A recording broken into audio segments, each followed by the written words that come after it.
Assalamualaikum warahmatullahi wabarakatuh. Yang terhormat Bapak Redi selaku dosen pengampu mata kuliah akuntansi intermediate, kami dari kelompok 3 akan mempresentasikan materi bab 13. Tujuan pembelajaran bab 13 yaitu yang pertama menjelaskan sifat penilaian dan pelaporan kewajiban lancar, yang kedua menjelaskan akuntansi untuk berbagai jenis profesi, selanjutnya menjelaskan akuntansi untuk kontingensi kerugian dan keuntungan, dan yang terakhir menunjukkan cara menyajikan dan menganalisis informasi terkait bertanggung jawab. Pada bab 13 ini menjelaskan tentang utang jangka pendek, provisi, kemungkinan masalah, dan analisis. Yang pertama ada utang jangka pendek. Ini adalah utang yang harus dibayar dalam waktu dekat, biasanya dalam setahun. Contohnya utang usaha, wesel bayar, cicilan utang jangka panjang yang harus dibayar tahun ini, utang jangka pendek yang rencananya akan diperpanjang, dividen belum dibayar, uang muka pelanggan, pendapatan diterima di muka, pajak yang harus dibayar, gaji atau bonus yang belum dibayar ke karyawan. Yang kedua ada provisi. Ini seperti tabungan untuk biaya yang mungkin terjadi di masa depan. Kita belum tahu pasti berapa jumlahnya, tapi harus disiapkan. Contohnya mengakui provisi, mengukur provisi, jenis-jenis provisi, dan pengungkapan. Yang ketiga ada kemungkinan masalah. Ini adalah hal-hal yang belum pasti terjadi tapi bisa terjadi. Ada dua, yaitu liabilitas kemungkinan dan aset kemungkinan. Yang terakhir analisis. Bagian ini menjelaskan bagaimana cara menampilkan utang jangka pendek di laporan keuangan dan menganalisis informasi tentang utang itu. Baik, yang pertama ada kewajiban lancar. Apa sih kewajiban lancar itu? Kewajiban lancar itu utang atau janji yang harus dibayar dalam waktu dekat, biasanya kurang dari 1 tahun. Ada 3 ciri penting, yaitu yang pertama kewajiban saat ini, artinya kita harus bayar sekarang atau sebentar lagi. Yang kedua timbul dari kejadian masa lalu, artinya utang ini muncul karena dulu kita sudah beli barang, pakai jasa, atau pinjam uang. Yang ketiga menjadikan kita harus mengeluarkan sesuatu, ya artinya untuk menyelesaikan utangnya kita harus ngeluarin uang, barang, atau memberi jasa. Contoh gampangnya kita membeli susu di warung tapi belum bayar. Nah itu yang dinamakan kewajiban lancar. Nanti harus kita bayar pakai uang. Untuk tahu suatu hal itu aset, utang, atau modal, perusahaan harus pakai definisi yang benar. Biasanya mereka memakai kerangka dasar akuntansi atau conceptual framework. Kewajiban lancar itu utang yang harus segera dibayar, nggak boleh ditunda-tunda lama. Kapan sesuatu disebut kewajiban lancar? Kalau salah satu dari dua hal itu terjadi, maka itu kewajiban lancar. Yaitu yang pertama akan dibayar dalam siklus operasi normal. Contoh, kita beli barang baku, terus nanti kita jual barangnya dan akhirnya bayar utangnya. Semua itu bagian dari siklus bisnis biasa. Yang kedua akan dibayar dalam waktu 12 bulan atau 1 tahun sejak tanggal laporan. Misalnya utang listrik, utang gaji, utang pajak. Pokoknya harus dibayar dalam waktu setahun. Terus apa itu siklus operasi? Siklus operasi itu kayak lingkaran kerja dalam bisnis. Mulai dari beli barang, lalu jual barang, terus dapat uang dari pembeli, itu disebut satu siklus. Selanjutnya ada kewajiban lancar yang umum. Kewajiban lancar adalah utang atau kewajiban keuangan perusahaan yang harus dilunasi dalam waktu singkat, biasanya dalam 1 tahun atau siklus operasi normal perusahaan. Kewajiban ini dicatat di neraca bagian liabilitas jangka pendek dan penting untuk menilai likuiditas. Jenis-jenis kewajiban lancar yaitu yang pertama ada utang usaha atau utang dagang, yaitu utang kepada supplier atau pemasok atas pembelian barang atau jasa secara kredit. Contohnya perusahaan beli bahan baku 50 juta dari supplier A dengan tempo 30 hari. Yang kedua ada catatan pembayaran atau notes payable, yaitu utang jangka pendek yang disertai perjanjian tertulis, semisal wesel atau pinjaman bank yang kurang dari 1 tahun. Contohnya pinjaman 100 juta dari bank dengan jatuh tempo 6 bulan. Yang ketiga ada bagian jatuh tempo utang jangka panjang, yaitu bagian utang jangka panjang yang harus dibayar dalam tahun ini. Contohnya utang 5 tahun 1 miliar, 200 juta jatuh tempo tahun ini. 200 juta ini dicatat sebagai kewajiban lancar. Yang keempat ada kewajiban yang akan dibiayai kembali, yaitu utang jangka pendek yang akan diperpanjang menjadi utang jangka panjang sebelum jatuh tempo. Yang kelima ada dividen yang harus dibayar, yaitu dividen untuk pemegang saham yang sudah disetujui tetapi belum dibayarkan. Contoh RUPS setujui dividen 10 juta, pencairan 1 bulan lagi. Selanjutnya, uang muka dan simpanan nasabah, yaitu uang yang diterima dari pelanggan sebelum barang atau jasa diserahkan. Contoh, menerima DP 20 juta untuk proyek yang baru akan dimulai bulan depan. Yang ketujuh, pendapatan yang belum diperoleh, yaitu pembayaran di muka untuk layanan yang belum diberikan. Contohnya, langganan majalah 1 tahun dibayar di awal, yaitu 1.200.000, setiap bulan 100.000 diakui sebagai pendapatan. Yang kedelapan, pajak penjualan dan PPN yang harus dibayar, yaitu pajak yang dipungut dari pelanggan dan wajib disetor ke pemerintah. Contohnya, PPN 11% dari penjualan 100 juta. 100 juta ini dicatat sebagai utang pajak. Yang kesembilan, pajak penghasilan PP atau PPH yang harus dibayar, yaitu pajak atas laba perusahaan yang belum disetor. Contohnya, laba tahunan 500 juta, PPH 22% sama dengan 110 juta, dicatat sebagai kewajiban. Baik, selanjutnya itu menjelaskan tentang kewajiban lancar. Kewajiban lancar ini adalah utang perusahaan yang harus dilunasi dalam waktu 1 tahun atau dalam 1 siklus operasi normal perusahaan, mana yang lebih lama. Utang usaha atau utang dagang merupakan salah satu bentuk kewajiban lancar, yaitu saldo yang terutang kepada pihak lain karena pembelian barang, persediaan, atau jasa secara kredit tanpa jaminan melalui rekening terbuka. Dengan kata lain, perusahaan sudah menerima barang atau jasa tapi belum membayarnya. Selanjutnya, waktu antara penerimaan layanan atau perolehan aset pembayaran. Ini itu masa tenggang antara saat perusahaan menerima barang atau jasa dan saat mereka harus membayar kepada pemasok. Yang kedua, ketentuan penjualan, misalnya 2/10, N/30, atau 1/10. Ini adalah syarat pembayaran dari pemasok. Contohnya itu 2/10, N/30, diskonnya 2% jika dibayar dalam 10 hari, jika tidak harus dibayar penuh dalam 30 hari. 1/10 EOM itu berarti diskonnya 1% jika dibayar dalam 10 hari dari akhir bulan.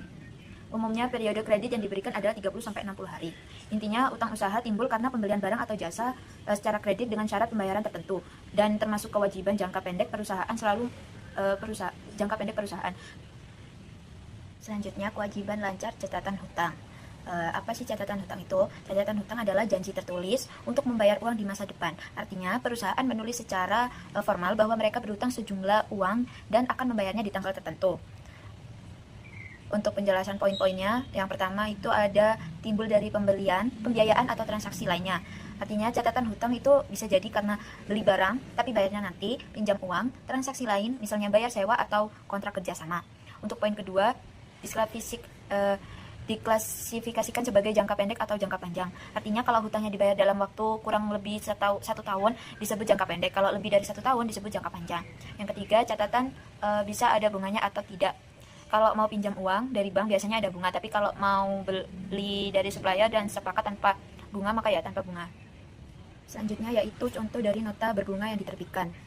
Contohnya, Castelbank meminjamkan uang sebesar 100.000 euro ke Landscape CO. Tanggal pinjamnya 1 Maret 2019. Landscape CO menandatangani surat hutang, artinya mereka setuju akan membayar kembali. Jangka waktu peminjaman 4 bulan, bunga 6% per tahun. Untuk pencatatan akuntansi di Landscape CO saat menerima uang yaitu catatan hutang pada uang tunai sebesar 100.000. Artinya, Landscape menerima uang 100.000 di debit karena uang bertambah, tapi mereka juga memiliki kewajiban membayar utang sebesar 100.000 di kredit sebagai kewajiban. Kenapa disebut nota berbunga? Karena Landscape CO harus membayar bunga 6% selama 4 bulan, tapi bunga belum dicatat sesi awal karena itu akan dicatat nanti, biasanya saat jatuh tempo atau secara periodik tergantung metode pencatatan. Kalau dihitung bunganya untuk nanti dicatat, itu rumusnya bunga sama dengan pokok dikali suku bunga dikali waktu, jadi bunganya 100.000, bunga sama dengan pokoknya 100.000 dikali 5% dikali 4/12. Hasilnya yaitu 100.000 dikali 0,06 sama dengan 1/3. Hasilnya yaitu 2.000 euro. Jadi Landscape harus mengembalikan total 102.000 setelah 4 bulan. Selanjutnya yaitu nota berbunga diterbitkan. Dalam situasi ini, Landscape CO membuat laporan keuangan 2 kali setahun. Mereka meminjam 100.000 euro pada 1 Maret 2019 dengan bunga 6% per tahun selama 4 bulan. Maka jatuh tempo utang adalah 1 Juli 2019 karena mereka membuat laporan per 30 Juni 2019. Harus dibuat jurnal penyesuaian untuk bunga yang sudah menjadi beban walaupun belum dibayar. Untuk perhitungan bunganya, 100.000 euro dikali 6% dikali 4/12 sama dengan 2.000. Untuk jurnal penyesuaiannya, bunga yang harus dibayar pada beban bunga yaitu sebesar 2.000 euro. Artinya beban bunga diakui karena sudah menjadi beban periode tersebut. Bunga yang harus dibayar dicatat sebagai utang atau liabilitas karena belum dilunasi. Selanjutnya, pada kondisi ini pada 1 Juli 2019 seharusnya bukan 2020 karena peminjaman tanggal 1 Maret 2019 untuk 4 bulan. Landscape melakukan pelunasan penuh hutang pokok 100.000 euro, dan bunga terutang yang sudah dicatat per 30 Juni 2.000 euro. Untuk jurnal pembayarannya, catatan hutang di debit sebesar 100.000, bunga yang harus dibayar sebesar 2.000 di debit, dan uang tunai di kredit sebesar 102.000. Catatan hutang dihapus karena telah dilunasi, bunga yang harus dibayar juga dihapus karena dibayar bersamaan, uang tunai berkurang sebesar total pembayarannya. Kesimpulannya, penerimaan uang dan pencatatan uang itu 1 Maret, penyesuaian beban bunga 30 Juni, pelunasan utang dan bunga 1 Juli. Selanjutnya, kewajiban lancar tanpa bunga diterbitkan. Pada contoh soal ini kondisinya itu tanggal penerbitannya 1 Maret, nilai jatuh temponya sebesar 102.000 euro, itu jumlah yang dibayar 4 bulan kemudian, terus nilai sekarang itu 100.000 euro, tidak ada bunga, tapi ada diskonto tersembunyi sebesar 2.000 euro. Maka diskonto sebesar 2.000 euro adalah biaya bunga tersembunyi yang akan diamortisasi selama masa basal. Untuk jurnal penerbitannya, catatan utang pada uang tunai sebesar 100.000 euro. Landscape hanya mencatat nilai sekarang sebesar 100.000 euro, bukan nilai nominal 102.000 euro. Selisih 2.000 euro akan diakui sebagai beban bunga secara bertahap. Yang selanjutnya adalah tanpa bunga diterbitkan. Jika Landscape menyiapkan laporan keuangan setengah tahunan, maka ia membuat entry penyesuaian berikut untuk mengakui beban bunga dan peningkatan wesel bayar sebesar 2.000 pada tanggal 30 Juni. Beban bunga 2.000, catatan hutang 2.000. Pada saat jatuh tempo 1 Juli, Landscape harus membayar catatan hutang 102.000 dan juga uang tunai 102.000. Lalu selanjutnya adalah kewajiban lancar. Nah, pada akun dan catatan hutang berikut ini adalah transaksi terpilih tahun 2019 dari Darby Corporation. Yang pertama, 1 September membeli persediaan dari Orion Company secara kredit senilai 50.000. Darby mencatat pembelian secara bruto dan menggunakan sistem persediaan periodik. Pada 1 Oktober menerbitkan wesel sebesar 50.000 12 bulan 8% kepada Orion sebagai pembayaran tagihan. Selanjutnya 1 Oktober meminjam 75.000 dari Shorebank dengan menandatangani wesel bayar sebesar 81.000 berdurasi 12 bulan dan tanpa bunga. Siapkan entry jurnal untuk transaksi yang dipilih. Dan selanjutnya kewajiban lancar juga 1 September membeli persediaan dari Orion Company secara kredit senilai 50.000. Darby mencatat pembelian secara bruto dan menggunakan sistem persediaan periodik. Pada 1 September pembelian 50.000, hutang usaha 50.000. Lalu pada 1 Oktober menerbitkan wesel sebesar 50.000 12 bulan 8% kepada Orion sebagai pembayaran tagihan. Lalu pada 1 Oktober hutang usaha 50.000 dan juga catatan hutang 50.000. Perhitungan bunga 50.000 dikali 8% dikali 3 per 12 sama dengan 1.000. Pada 30 Desember beban bunga 1.000, bunga yang harus dibayar 1.000. Lalu pada 1 Oktober meminjam 75.000 dari Shorebank dengan mendatangani wesel bayar sebesar 81.000 berdurasi 12.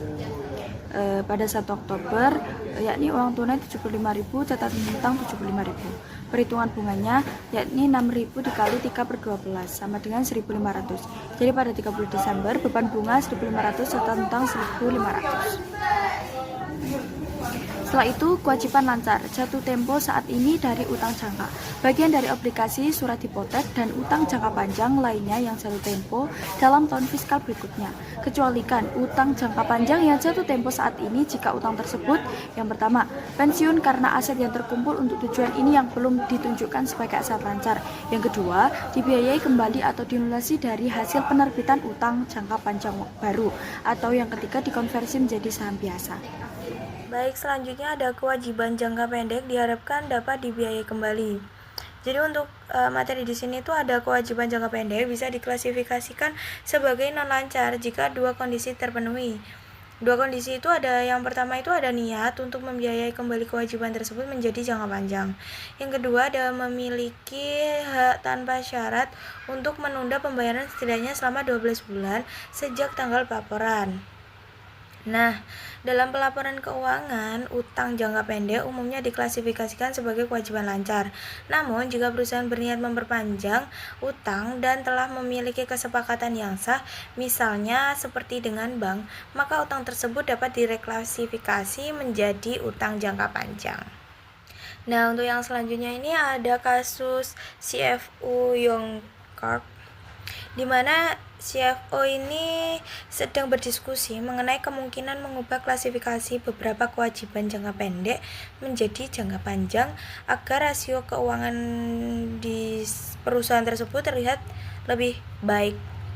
Jadi di sini tuh ada pengantar studi kasus yang menunjukkan adanya dua kewajiban jangka pendek di mana yang sedang dipertimbangkan untuk dibiayai langsung agar bisa direklasifikasi menjadi jangka panjang. Untuk yang ketiga, ini ada kewajiban jangka pendek A, di mana kasus Yong. Di sini tuh ada utang sebesar 50.000 US dollar, jatuh tempo pada 1 Maret 2019. Kemudian kesepakatan untuk memperpanjangnya hingga 1 Maret 2021 tercapai pada 1 Februari 2019 setelah tanggal pelaporan 31 Desember 2018. Jadi, karena kesepakatan pembiayaan ulang dibuat setelah tanggal pelaporan, utang ini tetap harus diklasifikasikan sebagai kewajiban lancar pada laporan keuangan per 31 Desember 2018. Nah, kemudian di sini tuh ada visual timeline kewajiban jangka pendek A. Jadi untuk isinya itu menampilkan timeline di sini tuh ada menampilkan timeline kejadian penting.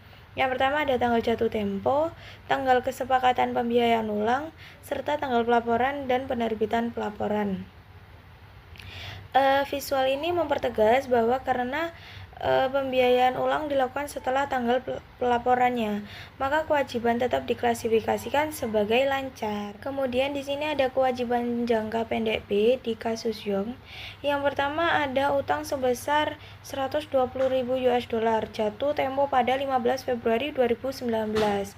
Kemudian ada kesepakatan pembiayaan ulang disepakati 18 Desember 2018 sebelum tanggal pelaporan 31 Desember 2018.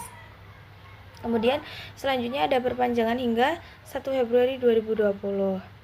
Nah, untuk penjelasannya itu, karena kesepakatan dilakukan sebelum tanggal pelaporan dan perusahaan memiliki hak untuk menunda pembayaran tersebut, maka utang ini bisa diklasifikasikan sebagai kewajiban jangka panjang atau non-lancar.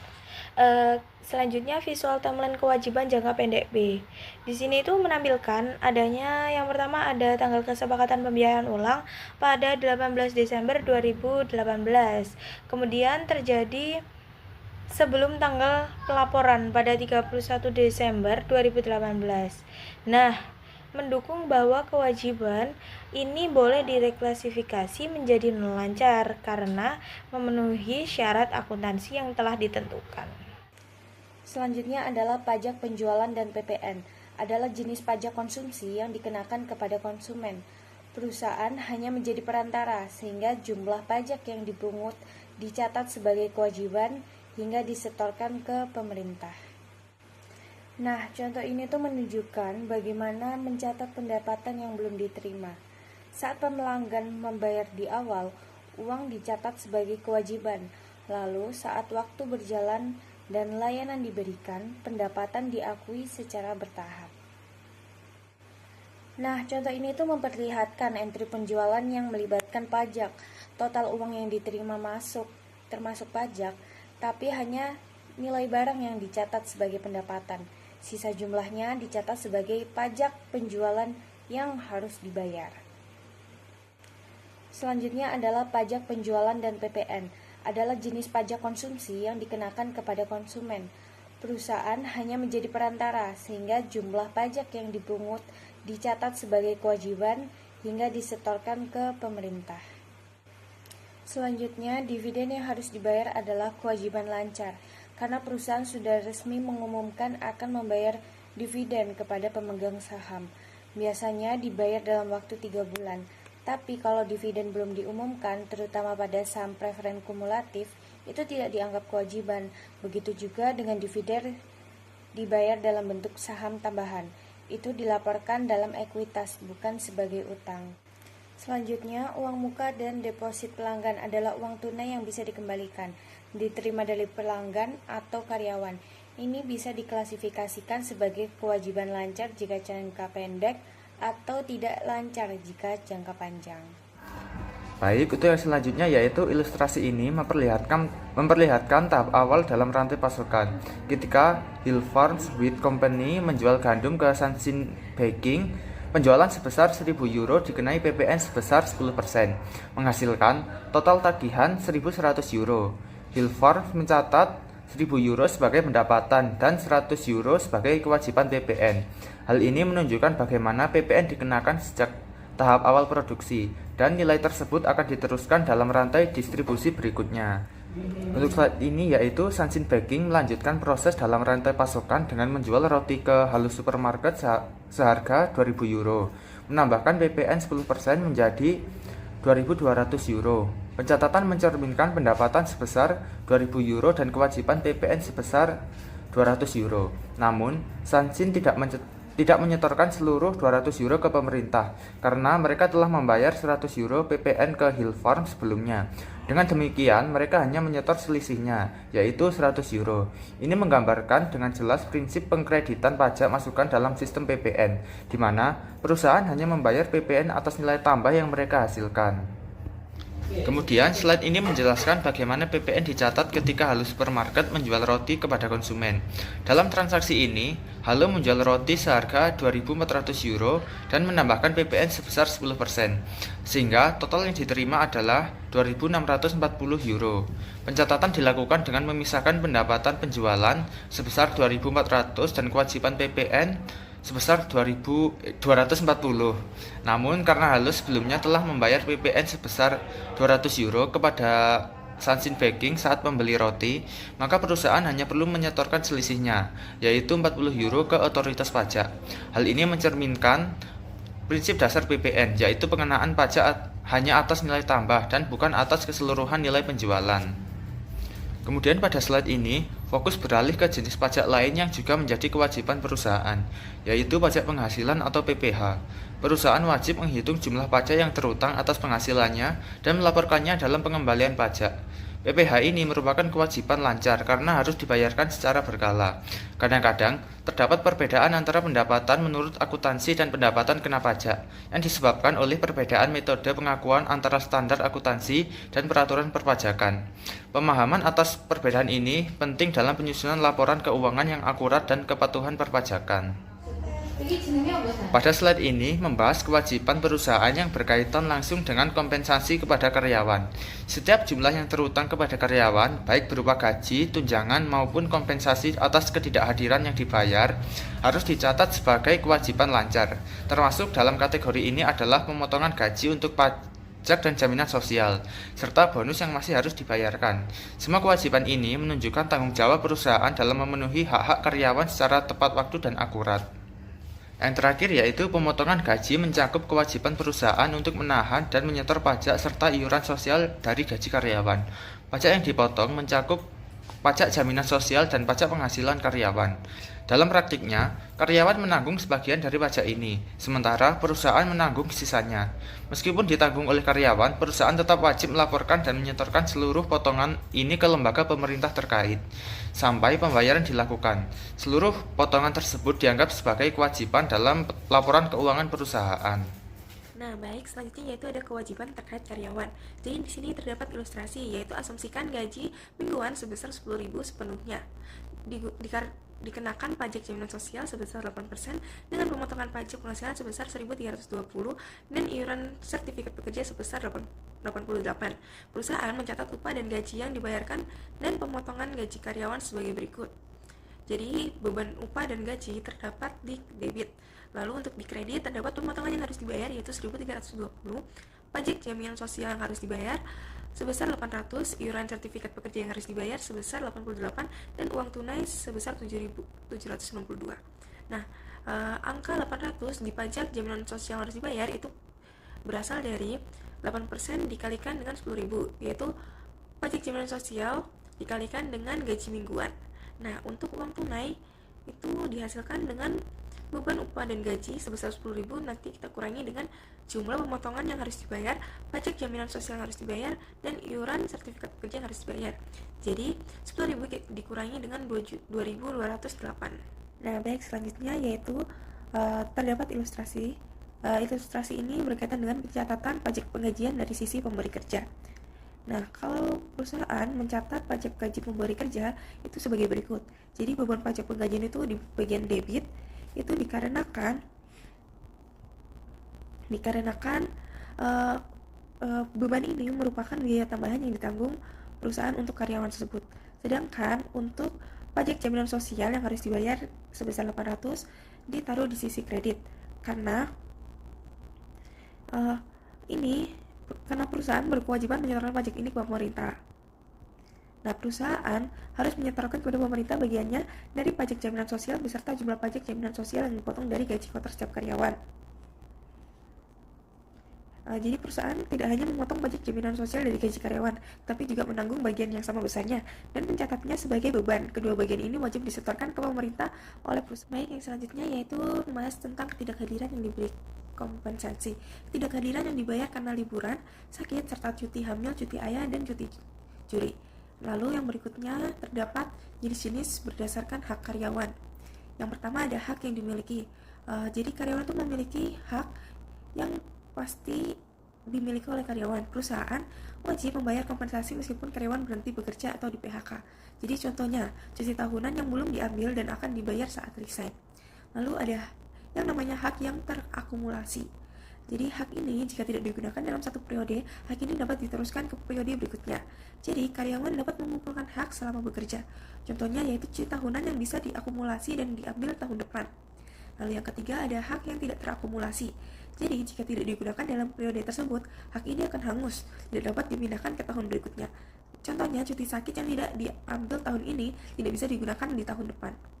Jadi implikasi akuntansinya, jika hak karyawan terakumulasi dan dimiliki, maka perusahaan harus mencatat liabilitas atau utang di neraca karena merupakan kewajiban di masa depan.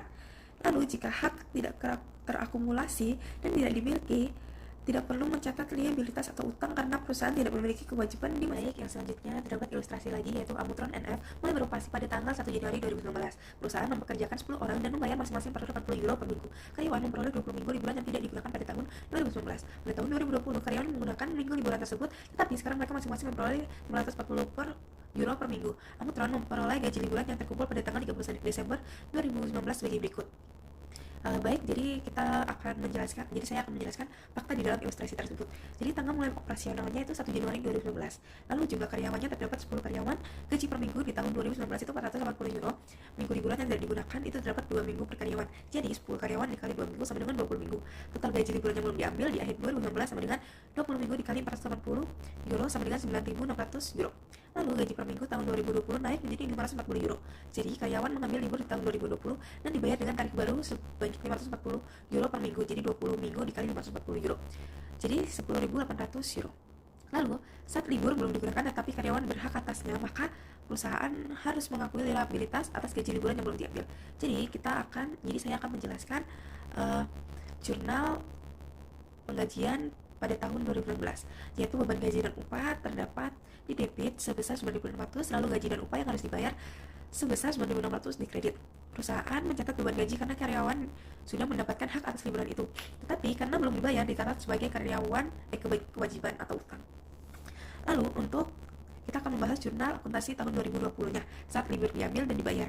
Tahun berikutnya karyawan mengambil liburan dan perusahaan membayar dengan tarif yang sudah naik. Total yang dibayarkan yaitu 10.800 euro. Kewajiban yang sudah dicatat tahun lalu itu 9.600 euro. Lalu selisih kenaikan gajinya yaitu 10.800 euro dikurangi 9.600 euro sama dengan 1.200 euro. Lalu dalam jurnal yaitu gaji dan upah yang harus dibayar sebesar 9.600 euro dalam debit. Lalu beban gaji dan upah yaitu 1.200 euro. Dan kas yaitu 10.800 euro di kredit. Jadi gaji dan upah yang harus dibayar dikurangkan karena utang dari tahun lalu sudah dilunasin. Lalu beban gaji dan upah tambahan muncul karena pembayaran dilakukan dengan tarif yang lebih tinggi. Kas keluar sebesar total yang dibayarkan pada karyawan yaitu 10.800. Jadi yang selanjutnya ada rencana bagi hasil dan bonus. Bagi hasil dan bonus itu ada pembayaran kepada karyawan tertentu atau semua karyawan sebagai tambahan terhadap gaji atau upah rutin mereka. Jadi bonus yang dibayarkan itu merupakan biaya operasional. Lalu bonus yang belum dibayarkan harus dilaporkan sebagai kewajiban lancar karena itu adalah termasuk utang yang akan dibayarkan di masa depan. Baik, yang selanjutnya kita akan membahas ketentuan. Jadi apa sih ketentuan itu? Ketentuan adalah kewajiban kini yang muncul dari peristiwa masa lalu. Ada kemungkinan besar bahwa perusahaan harus mengorbankan sumber daya ekonomi misalnya uang di masa depan. Jumlah atau waktunya tidak pasti. Dicatat di laporan keuangan sebagai liabilitas. Nah, kalau ketentuan atau provision ini diklasifikasi di neraca, ketentuan dapat diklasifikasikan sebagai kewajiban lancar jika diperkirakan akan diselesaikan dalam waktu kurang lebih 12 bulan. Kewajiban tak lancar jika diperkirakan akan diselesaikan kurang dari 12 bulan. Jadi, lalu jenis-jenis umum ketentuan itu ada yang pertama litigasi, yaitu tuntutan hukum. Perusahaan menghadapi gugatan dan kemungkinan besar kalah serta harus membayar denda atau ganti rugi. Jika kemungkinan besar terjadi dan dapat diestimasi, harus dicatat sebagai ketentuan. Yang kedua, garansi atau jaminan produk. Ketika perusahaan menjual produk dengan garansi, ada kemungkinan perusahaan harus memperbaiki atau mengganti produk di masa depan. Estimasi biaya garansi dicatat sebagai ketentuan saat penjualan terjadi, bukan saat klaim garansi dibuat. Lalu yang ketiga ada restrukturisasi bisnis, yaitu ketika perusahaan memutuskan untuk melakukan restrukturisasi PHK, penutupan pabrik, dan lain-lain, dan telah ada rencana resmi serta komunikasi dengan pihak terkait, maka biaya yang terkait dapat diakui sebagai ketentuan. Yang keempat ada kerusakan lingkungan. Jika perusahaan menimbulkan kerusakan lingkungan, misalnya tambang atau limbah berbahaya, dan diwajibkan membersihkannya, maka estimasi biaya pemulihan lingkungan diakui sebagai ketentuan. Yang selanjutnya, perusahaan mencatat biaya dan kewajiban terkait untuk provisi atau ketentuan hanya jika 3 kondisi berikut terpenuhi. Yang pertama itu ada kewajiban kini. Nah, di kewajiban kini ada yang pertama itu namanya hukum, timbul dari kontrak, peraturan perundang-undangan, atau keputusan pengadilan.